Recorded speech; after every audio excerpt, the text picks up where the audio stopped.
Picture this. You are the worship keys player for your church on Sunday. You practice your parts, prepare your sounds, and show up to rehearsal ready to go. And then you find out that the set has switched to an acoustic set with you as the primary musician. What do? The parts and sounds that you have prepared won't feel right when you're the only one playing, so how do you adapt? In today's video, we'll walk through some of the pain points that come with learning how to adapt what you're playing to the context that you're in. We'll talk about what it looks like to play keys in several different contexts and some of the parts and sounds that you might play with those kinds of groups. So let's get started.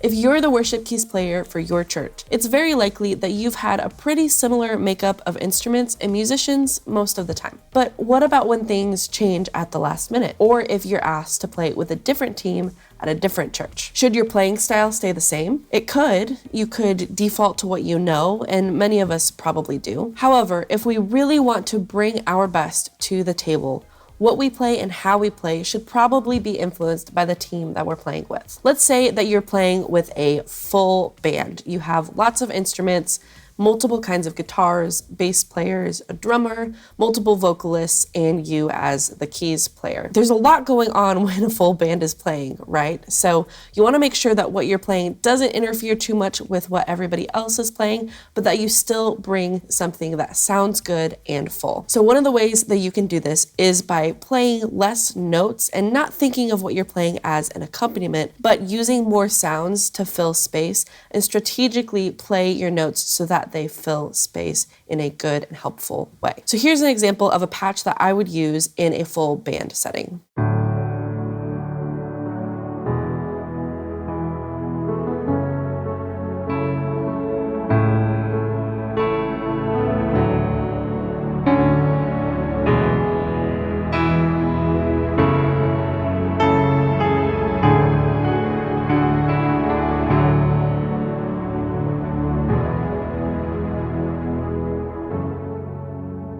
As the keys player, it's your responsibility to provide the tonal foundation for the team. Now, what does this mean? The sounds and the parts that you're playing are often there to support what everyone else on the team is doing. So you lay the foundation and then everyone else is able to build on top of that. This means that the parts that you play should be complementary to the parts that the rest of the band is playing as well. You can decide to listen to the song and pick out parts that you want to play. You can go for a more simple approach and simply play pianos and pads and just follow the chord chart. Another approach could be to use a song-specific patch. Our song-specific patches are carefully designed to sound just like the original recording, and they voice the sounds in a way that complement what the rest of the band is playing. Even when there is a full band playing, there are still going to be quiet moments between songs that you'll be required to transition, as well as moments that the pastor may come up to pray or announcements, so you will be required to play during those times as well. Let's say that you're playing for an acoustic set or a band that's just a bit more stripped back. There's likely an acoustic guitar player, maybe someone playing some form of percussion, one or two vocalists, and then you as the keys player. Now, with this kind of band, there is more space to fill, so you will likely be asked to fill more space. And you can do this by playing more notes, arpeggiating through your chords, adding suspensions to your chords, or piano riffs if you'd like to figure some of those out. Or you can also fill more space by adding more sounds that help to complement the band. So here's an example of a patch that I would use for an acoustic set.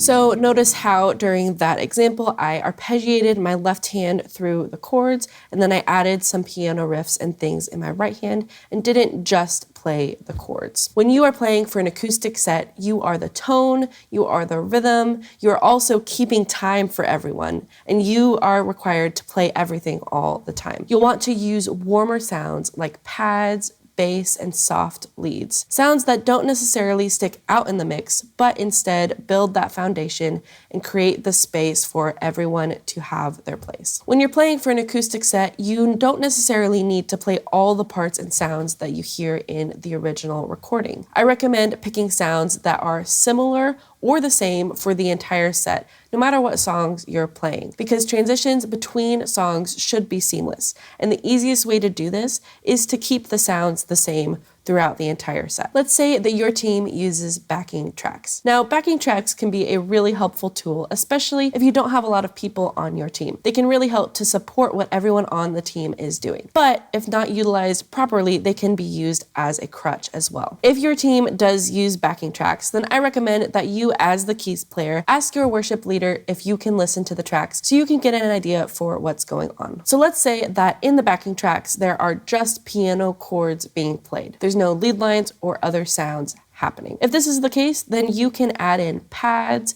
synth bass, arps, and lead lines that will be complementary to those chords that are being played. Or on the other hand, if there is a lot going on in the tracks, lots of pads and synth sounds, then it may be a good idea to just play simple chords or just use a piano sound and play some simple riffs here and there. Remember that tracks should be used as a tool, not as a crutch. It's important to be intentional about what you plan to play. You don't want to overplay, but you also don't want to underplay. It's not a good idea to just add to the noise of what's going on. That will make it harder for the audio engineer, and they may end up just turning you down. Remember to sit back and let other instruments and vocalists have their moments, and then you'll have your moments too. Use your knowledge of what sounds to use in what contexts, and this will help you to blend well with the rest of the team. Fill space appropriately, but remember that you are the one holding the team up during those quiet moments. So don't stop playing. When in doubt, just hold on the chord that you were previously playing until you're recentered